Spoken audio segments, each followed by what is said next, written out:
बे डर लाग्दैन क्या उनी देखाउनु त मलाई यस्तो छ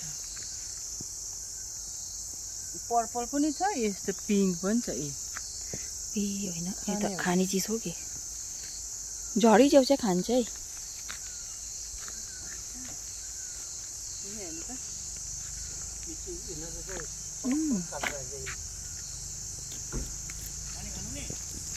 खाने